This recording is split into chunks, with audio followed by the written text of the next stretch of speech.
कार्यक्रम प्रसङ्ग एक सवाल अनेकको आजको श्रृङ्खलामा यहाँहरूलाई हार्दिक स्वागत अभिवादन गर्दछु। म एलपी शर्मा। दर्शकवृन्द, राष्ट्रपति निर्वाचनको पूर्व सन्ध्यामा गठबन्धनका दलहरू टुट्ने र कुनै दलहरू जुटेर रिन्युड हुने अवस्था स्थितिमा आइपुगेको छ। 7 दलीय गठबन्धन छिन्नभिन्न भएको छ, सत्ताबाट बाहिरिएको छ भने 5 दलीय पहिलाको जुन गठबन्धन हो त्यो एउटा 8 दलको रूपमा रिन्युड भएर सत्ताको ढोकामै पुगेर बसिराखेको स्थिति अवस्था छ।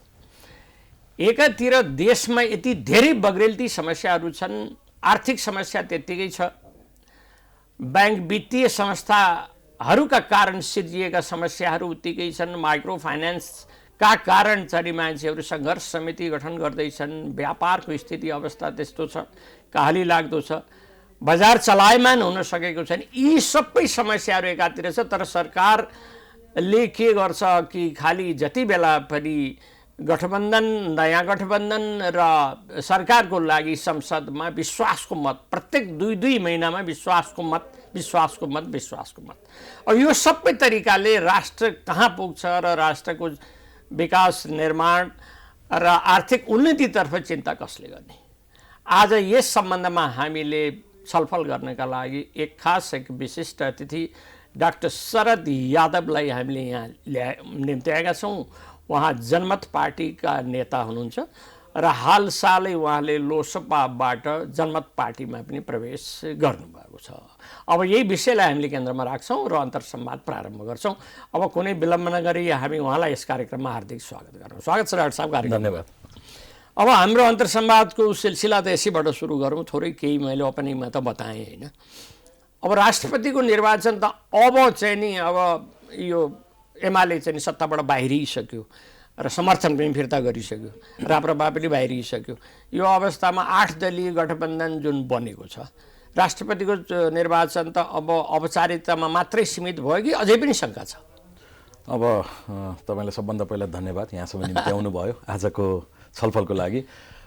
अहिले देश राष्ट्रपति चुनावको सङ्घारमा छ र राष्ट्रपतिको पद चाहिँ अलङ्कारिक पद हो भन्ने सर्वविदितै छ। हाम्रो संविधानले राष्ट्रपतिको एउटा पद चाहिँ कार्यकारी पद होइन भनेर निर्दिष्ट गरिसकेपछि यो पदलाई यति ठुलो महत्त्वको साथ गठबन्धनहरू नै तोडफोड हुने गरी देशलाई नै आघात पुग्ने गरी यदि राजनीतिक हुन्छ भने यसमा एउटा दलको प्रतिनिधिको नाता भन्दा पनि एउटा सच्चा नेपाली नागरिकको नाताले मलाई मात्रै होइन, यो कुराहरू प्राय नेपालीलाई जो देशलाई माया गर्छ, देशको हित चाहन्छ, कसैले पनि मन परेको छैन।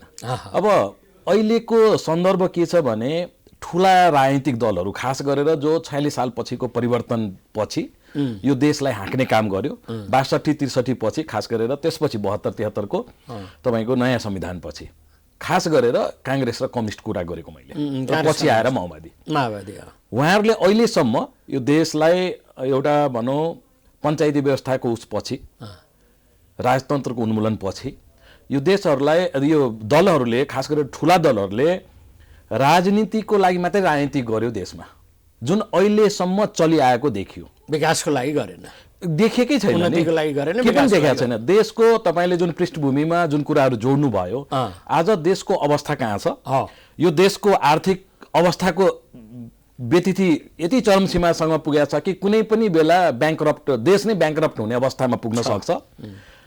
हजारौँ युवाहरू, एभरेजमा दिनको 1200 देखि 1500 युवाहरू जो खास गरेर 18 देखि 35 वर्षका युवाहरू छन्, उनीहरू देश छोड्न बाध्य छ। र त्यही एयरपोर्टबाट जहाँबाट हाम्रो 1200 देखि 1500 युवाहरू रोजगारीको लागि, त्यो पनि एकदम साधारण रोजगारीको लागि जो आफ्नै देशमा गर्न सक्छ, कृषि कर्मदेखि लिएर कल कारखानाको कामदेखि लिएर घर निर्माणको कामदेखि लिएर, त्यो धेरै ठुलो पैसाको लागि पनि होइन, उनीहरू जुन विदेशिएका छन् उतातिर कसैको ध्यान छैन। त्यहीँनिर जोड्ने हो भने तपाईँको त्यही मुलुकहरूबाट जहाँ हाम्रो श्रमिकहरू जान्छन्, दिनकै 4-5 वटा लासहरू बाकसमा युवाहरूको फर्केर आउने अवस्था छ। यतापट्टि हामीले कहिल्यै सल्लाह छलफल गर्दैनौँ। हामी पनि एउटा दलको प्रतिनिधि र तपाईँ भनौँ मिडिया कर्मीहरूले यही कुराहरूलाई बेसी उठाउँछौँ। कुन कुरा भनेपछि जुन कुराले देशलाई व्यतिथितिर धकेल्दैछ, देशलाई अन्धकारतिर धकेल्दैछ। राष्ट्रपतिको चुनावसँग जोड्ने अवस्था कहाँसम्म आउँछ भने जब राष्ट्रपति अलङ्कारिक पद हो, उहाँसँग कुनै किसिमको कानुनी भनौँ संवैधानिक कुनै छैन भने यसको लागि यति ठुलो रडाको किन? र देशमा कहिले पनि अब अहिलेको पार्लियामेन्ट त तपाईँको हङ पार्लियामेन्ट भन्छौँ हामीले, जुन जनताले फ्र्याक्चर म्यान्डेट दिएछ। यो पार्लियामेन्टलाई जनताले कुनै एउटा दललाई पूर्ण बहुमत दिएको अवस्था छैन भनेपछि यहाँ मिलिजुली सरकार चलाउने, 5 वर्षसम्म जनताले आर्थिक भार नपर्ने गरी, देशलाई आर्थिक भार पर्ने नगरी जुन ठाउँबाट जनताले जसलाई प्रतिनिधि बनाएको छ इमान्दारितापूर्वक एउटा सांसदको नाताले अथवा तपाईँ सत्तामा पुगेपछि एउटा मन्त्रीको नाताले त्यो क्षेत्र त्यो भूभागको जनताले कतिसम्म न्याय गर्न सक्नुहुन्छ, विकासका कार्यहरू कतिसम्म गर्न सक्नुहुन्छ, त्यो कुराहरू छोडेर अहिले हामी के गर्न लागेछौँ भने संसदमा तोडफोड, गुट उपगुट, गठबन्धन भनेको छ, ठगबन्धन भनेको छ, के को लागि भने चाहिँ पदको लागि। त्यही भएर राजनीतिको लागि मात्रै राजनीति गर्ने हो भने देश त बिस्तारै तपाईँको खाल्डोमा जान्छ। विकास र उन्नतिको लागि गठबन्धन त छँदै छैन होइन। अब खालि सत्तामा कसरी टिक्ने, लामो समय कसरी बस्ने, त्योभन्दा बाहेक केही पनि भएन एकदम। अब यहाँ मान्छेहरूले केमा चिन्ता गरे भनेदेखि मैले चाहिँ हिजो हिँड्दै चाहिँ गर्दाखेरि केही समूह कुरा गर्दै गरेको सुनेको थिएँ। अब गाली गलोचको राजनीति सुरु हुन थाल्यो। लगभग 2 महिना शान्त थियो, 2-4 महिनादेखि बन्द थियो, किनकि 7 दलीय गठबन्धन जुन बन्यो र काङ्ग्रेसबाट छुट्टिएर चाहिँ यो 5 दलबाट छुट्टिएर जुन प्रचण्डजी गएर बालकोटमा गएर उहाँबाट छक्का हान्नुभयो नि र चाहिँ नि उहाँ शीतल निवास पुग्नुभयो। त्यसपछिको अवस्थामा 2 महिनासम्म चाहिँ नि काङ्ग्रेस र काङ्ग्रेस पदाधिकारीहरूले केही कुरा गरेनन्। ल ठिक छ, केही भएन, छुट्टियो भने केही छैन। अब ठ्याक्कै यो 7 दलीय गठबन्धन टुटिसकेपछि त गाली गलोचको पुरा भ्रमार वर्षा सुरु हुन थाल्यो कि यो संस्कृतिलाई चाहिँ डाक्टर साहबले कसरी एउटा सबभन्दा पहिला के छ भने राजनीतिक कर्मी भइसकेपछि तपाईँले राजनीतिक गर्ने भनेपछि राजनीतिक गर्नलाई तपाईँ अग्रसर भएपछि राजनीतिक गर्ने के का लागि सबभन्दा पहिला क्वेसन चाहिँ त्यहाँ आउँछ। प्रश्न के हो भने तपाईँले राजनीतिक के को लागि गरे हो? राजनीतिक आफ्नै लागि गरे हो कि आफ्नो परिवारको लागि गरे हो कि आफ्नो दलको लागि गरे हो भने त्यो सबै ठिक हो होइन। तपाईँ राजनीतिक एउटा लोक कल्याणकारी कामको लागि, जनताको लागि र खास गरेर देशको लागि गर्ने हो भने यो कुराहरू सबै अवैध हो मेरो भाषामा। तपाईँले जुन गाली गर्ने जुन अस्तरहरू जुन अहिले प्रकट गरेका छन् नेताहरूबाट, जनता अहिलेको जनता कस्तो छ, 21औं शताब्दीको जनता हात हातमा मोबाइल छ, जनताले एक एक कुरामा नजर राखेको छ र तपाईँले बोलेका र तपाईँका क्रियाकलापहरू दिन प्रतिदिन जनताको हातमा, कानमा, आँखामा परेकै हुन्छ। यसबाट अब अहिले त अवस्था कस्तो आइसक्यो भने दलको लागि र दलका केही सिपाहीहरूको लागि नेतागिरी गर्ने ठुला दलहरूका दिनहरू सकिन्छ कि जस्तो पनि लाग्न थाल्यो। र खास गरेर जुन तपाईँले यो अस्तरको कुरा गर्नुभयो, राजनीतिक इमान्दारिताको कुरा गर्नुभयो, ठुला दलका जुन 70 कटेका प्राय नेताजीहरू हुनुहुन्छ, अब हाम्रो समाजमा हाम्रो परिवारमा पनि एउटा उमेर भइसकेपछि तपाईँले यो काम सक्नुहुन्न है भन्ने छोराले अथवा नातिले तपाईँ रेस्ट गर्नुहोस् भन्छ होइन। अब यो तपाईँबाट हुँदैन बुवा भन्छ, अब काम गर्नु पर्दैन, अब तपाईँ बस्नुहोस्, हामी दोस्रा अथवा तेस्रा पुस्ताको मान्छेहरूले यो देशलाई अथवा यो परिवारले अथवा यो समाजलाई हाँक्छौँ र तपाईँको मार्गनिर्देशन हामीलाई दिनुहोस्, तपाईँको आशीर्वाद दिनुहोस्। यो कुरा राजनीतिकमा पनि लागू हुन्छ। खास गरेर हामी जुन समाजमा एउटा सनातन धर्म जुन हामी हुर्केका छौँ यही नै सिकाउने हो नि। तर उहाँहरू कस्तो छ भने धेरै कुराहरू बिर्सिन थाल्नु भयो। 70, 75, 80 पुगेका मान्छेहरू, उहाँहरूलाई मैले के बोलिरहेको छु, मैले के गरिरहेको छु त्यति समय पनि याद नहुने र कुन ठाउँमा के गर्दैछौँ र के बोल्दैछौँ र कसका लागि गर्दैछौँ। मेरो एउटा जहिले पनि एउटा भनाइ के हो भने राजनीति के को लागि भन्छ, देशको लागि हो र त्यही देशभित्र तपाईँको दल पनि छ र दलभित्रका कार्यकर्ता छ, त्यसपछि बाँकी कुराहरू आउँछ। देश रहेन तपाईँ राजनीति गर्नुहुन्छ अथवा दल चलाउनुहुन्छ, तर यहाँका ठुला दलका दलपतिहरू देश नरहे पनि हाम्रो राजनीति चल्छ भन्ने दम्ब छ क्या उहाँहरूमा। तद अनुरूप नै आज देशको अवस्था कहाँ पुगिसक्यो भने मूल्याङ्कन सबैले गर्ने अवस्थामा हामी पुगेका छौँ। अब विचार गर्नु पर्ने कुरा के छ भने एउटा राष्ट्रपति पद अथवा एउटा व्यक्तिको लागि अथवा एउटा कुनै समूहको लागि देशलाई नै धरापमा पार्ने अथवा देशलाई नै घाटा लगाउने भने त्यो मेरो नजरमा त्यो राजनीतिक होइन, त्यो कुनै गठबन्धन होइन र यो राजनीतिकले देशलाई फाइदा गर्दैन। उहाँहरूलाई गर्ला, व्यक्तिगत गर्ला होइन। नत्र अब डाक्टर साहबले भन्नुभएको कुरा ठ्याक्कै यहाँनिर कहाँनिर आउँछ भनेदेखि जुन प्रचण्डजीले अब 7 दलसँग उहाँको केमिस्ट्री मिलेन होला होइन, केपी ओलीजीसँग केमिस्ट्री मिलेन, जोसँग केमिस्ट्री मिल्यो उहाँसँगै उहाँ जानुभयो, 8वटा दल गठन भयो। तर पनि 5 वर्षको लागि टिकाउने, 5 वर्ष नै खाने भन्ने गरेको भए त हुन्थ्यो नि। त्यो त 5 वर्षे प्रधानमन्त्रीको पदलाई 3 टुक्रा पारियो भन्ने कुरा छ कि। अब यो विषय त निकै चिन्ताजनक भएन र? एकदम। यसको लागि अब हामी चाहिँ अलिकति विगतमा फर्किनुपर्ने अवस्था आउँछ। 2046 साल पछिको परिवर्तन तपाईँले निहालेर हेर्नुभयो भने त्यो बेला काङ्ग्रेसको पूर्ण बहुमतको सरकार थियो। कृष्णप्रसाद भट्टराई त्यही पार्टीबाटै अपदस्थ हुनुभयो, उहाँले चलाउन सक्नु भएन। भने चाहिँ यो व्यतिथि, यो संस्कार उहाँहरूले डेभलप गरे हो, खास गरेर काङ्ग्रेस कम्युनिस्टहरूले, जसले आफ्नो एकदमै जडा गारेको छु र यो देशमा हामी बाहेक अरू कसैले राजनीति गर्न पाउँदैन भन्ने मानसिकताले नै आज यहाँसम्म पुर्याइसक्यो। र व्यक्तिवादी सोच उहाँहरूमा यतिसम्म हाबी छ कि म भएन भने कोही नहुने, म संसदमा गएन भने संसदै चल्दैन, म प्रधानमन्त्री भयो भने देशै चल्दैन। तर अब त्यो समय घर्किसक्यो। अब नेपाल, यो देशको जनताले विकल्पका शक्तिहरू छान्दै गए। विगतको आम चुनावमा हेर्नुभयो भने अब यो दलहरूबाट, यो पुराना दलहरूबाट जो 70 वर्ष 80 वर्ष हाम्रो स्थापना भएका तर काम चाहिँ नदेखाउने यस्ता दलहरूबाट अब चाहिँ हुँदैन। अब हामी विकल्पको राजनीतिकमा जाउँ, विकल्प शक्तिलाई खोजौँ। तदअनुरूप नै हाम्रो जनमत पार्टी, राष्ट्रिय स्वतन्त्र पार्टी, नागरिक उन्मुक्ति पार्टीहरू जस्ता पार्टीको जन्म भएछ। तपाईँलाई म एउटा निवेदन गरौँ, जुन अहिले उमेरको हदको कुरा छ, मान्छेहरूले परिपक्व उमेर अथवा बुढेसकालको उमेरमा झन् बेसी एक्सपिरियन्स हुन्छ, झन् बेसी भिजन हुन्छ भन्ने कुरा कतिपयले तपाईँहरूले कुरा गर्छ। हाम्रै दलको कुरा गर्ने हो भने हाम्रो श्रद्धेय अध्यक्ष डाक्टर सीके राउतको कुरा गर्ने, उहाँ अहिले 50 पनि कट्नु भएको छैन। तर उहाँको भिजन, उहाँको कुरा तपाईँले सुन्नुभयो भने उहाँ 60-70 वर्षको उमेरको भिजन भएको मान्छे, व्यक्तित्व जस्तो उहाँ तपाईँलाई फिल हुन्छ। भन्नेपछि अब पढे लेखेका युवा जसले देशलाई माया गर्छ, जोसँग भिजन छ, जसले देश बनाउने अटोट गरेका छ र आफ्नो सर्वस्व सबै कुरा छोडेर राजनीतिकमा लागेको छ, 2500 लाखको नोकरी छोडेर विदेशबाट यो देशमा आएको छ कमाउनलाई त होइन, पक्कै पनि कमाउने भयो त त्यस्ता युवाहरूलाई अब चाहिँ जनताले अगाडि ल्याउने चाहिँ देखियो। अझै केही समय लाग्ला, तर पक्कै पनि यो व्यतिथिबाट देशलाई निकाल्ने भनेको नयाँ नेतृत्व, नयाँ दल र युवाहरूले हो। अब यस्तो भयो सर, डाक्टर साहबले अघि पनि भन्नुभयो, आलङ्कारिक राष्ट्रपतिको चुनावमा यति धेरै तामझाम र रसाकसी गर्नुपर्ने केही थिएन भनिकन। आलङ्कारिक हुँदाहुँदै पनि राष्ट्रपति चुनाव चाहिँ चाहे एमाले, काङ्ग्रेसले, दुईटैले आफ्नो पार्टीले आफ्नो उम्मेदवारले नजित्ती नहुने अवस्थामा उनीहरूले एउटा ठुलो एउटा टेकको रूपमा लिए क्या यिनीहरूलाई।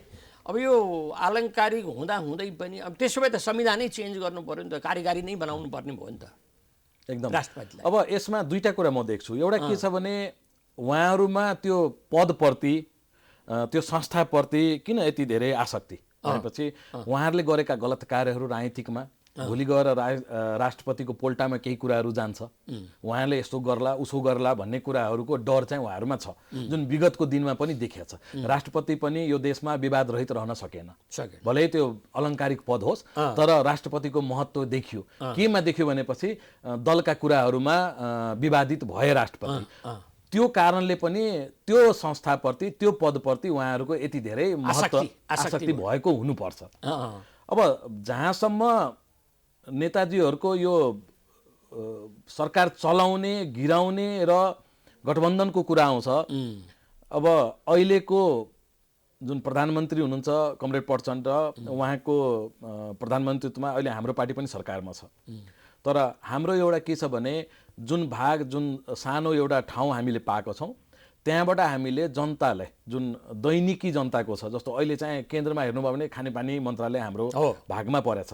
अब खानेपानी भनेको जनताको एउटा आधारभूत आवश्यकता मध्येको सबभन्दा महत्त्वपूर्ण विषय हो। र यो देशमा तपाईँले काठमाडौँ उपत्यकाले मात्रै हामी देश मान्छौँ, कतिजनाले काठमाडौँ उपत्यकामा मात्रै खानेपानीको समस्या छ, अथवा यहाँ चाहिँ जनसङ्ख्याको भार थेक्न नसक्ने अवस्था भएको हुनाले पनि त्यो हुनसक्छ।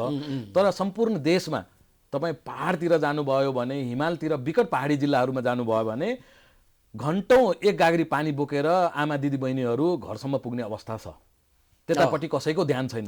तपाईँलाई म सानो इक्जाम्पल दिउँ, डडेलधुराको तपाईँले त्यहाँको डाटा उठाएर हेर्नुभयो भने डडेलधुरा, जहाँबाट पूर्व प्रधानमन्त्री शेरबहादुर देउवा पटक पटक सांसद हुनुभएको छ, त्यहाँ अहिले पनि 90% जनता तपाईँको खानेपानीबाट वञ्चित छ, सफा खानेपानी पाएको छैन। भन्छ एउटा आधारभूत आवश्यकतालाई नै तपाईँहरूले एड्रेस गर्न सकिराख्नु भएको छैन भने यो देशलाई समग्र रूपमा कसरी चलाउनुहुन्छ, यो चाहिँ एउटा क्वेसन मार्क छ। हामी एक छोटो विश्राममा जानेछौँ, त्यसपछि अन्तर संवादको सिलसिलामा पुनः जोड। कार्यक्रममा डाक्टर साहबलाई पुनः स्वागत छ। मान्छेहरूले भनेको चाहिँ मैले के सुन्छु भने डाक्टर साहब अलि यो राजनीतिक दलहरू, ठुला राजनीतिक दलहरू विशेष गरी एमाले अलिक बढी एकोमोडेटिभ हुन सकेको भए, ओलीजी अलि एकोमोडेटिभ भएर ठिकै छ अरूको पनि अस्तित्व स्वीकार गरिदिए भए, एउटा सभामुख चाहिँ आफ्नो छँदैछ, अर्को प्रधानमन्त्री अर्को चाहिँ माओवादीको छँदैछ, सबभन्दा ठुलो पार्टी हुनेको नाते अब काङ्ग्रेसले राष्ट्रपति पाउँदा कत्रो ठुलो नोक्सान भयो र त्यो त राम्रै न्याय नै भयो नि, राम्रै भयो, केही फरक परेन, हामी मिलेरै जाउँ भन्न सकेको भए अब यो नौबत बेहोर्नु पर्दैन थियो भनेर मान्छेहरूले भन्दै हिँडेको मैले सुन्छु। यो कुरा के हो? होइन, यस्तो छ, अब हाम्रो एउटा अहिले त गणतान्त्रिक मुलुक भनौँ न, प्रजातन्त्रको अभ्यास भएको, संसदीय व्यवस्था भएको मुलुक हो। यहाँ एउटा चिज हामीले के बुझ्नुपर्छ, अब यहाँका खास गरेर ठुला दलहरूमा, ठुला दलहरू भनौँ, यो संस्थागत रूपमा दलहरू चलेको चाहिँ छैन। जो दलका सभापति अध्यक्ष भए उसले त्यसलाई आफ्नो एउटा प्राइभेट लिमिटेड जस्तो चलाउने र अरू साथीसँगै आन्दोलन गरेका, सँगै जेल बसेका साथीहरूको सह अस्तित्व स्वीकार नगर्ने, यो दम्बले गर्दा नै यो ठुला पार्टीहरू बेला बेलामा टुक्रा टुक्रा हुने, यो भित्र एउटै पार्टीभित्र 5वटा पार्टी जन्मिने, गुट उपगुटहरू हुने, संस्थागत रूपमा पार्टी चलाउन नसकेको अवस्था देखा परेपछि अब माओवादी र नेकपा एमालेको एकीकरण भयो, केही दिन पनि बित्न नपाउँदा उहाँहरू छुट्टिनु भयो। यो सब व्यक्तिगत दम्भ र टकरावको मात्रै उपज हो, किनभने उहाँहरूले दललाई चलाउने भनेको आफ्नो लागि र आफ्ना केही कार्यकर्ताको लागि मात्रै हो। त्यसरी त चल्दै चल्दैन।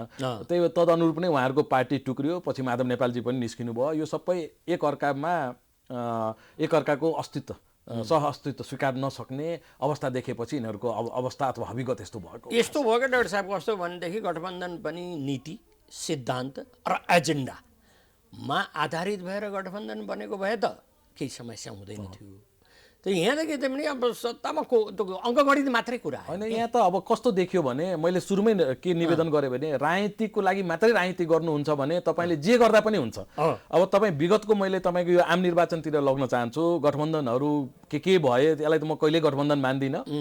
र हाम्रो जनमत पार्टी बाहेक सबै पार्टीहरू गठबन्धनमा थिए र हामी चाहिँ दुई ठुला गठबन्धनको बीच एक्लै चुनाव लड्यौँ र पहिलो आम निर्वाचन थियो हाम्रो। हामी राष्ट्रिय पार्टीमा चाहिँ दर्ज भयो, राष्ट्रिय पार्टी बन्यो भनेपछि जनताले विकल्प खोजेको छ।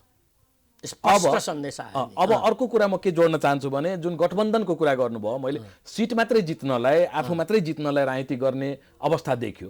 अब संविधान विरोधी, गणतन्त्र नमान्ने, धर्मनिरपेक्ष नमान्ने, राजावादी, संघीयता विरोधी सबै एकै ठाउँमा थिए र संघीयता विरोधीले संघीयता पक्षधरको लागि पनि भोट मागिरहेको थियो, राजावादीले तपाईँको गणतन्त्रवादीको लागि भोट भन्छ। यो सबै जनताले बुझेर नै यसपालि यस्तो हालत बनाइदिएको, खिचडी भएपछि कसरी अगाडि एकदमै। त्यही भएर यसलाई चाहिँ त्यो रूपमा नै लिनुपर्ने हुन्छ। यो राजनीतिको लागि मात्रै राजनीतिक भइरहेछ, अरू केही पनि होइन, अरू केही होइन।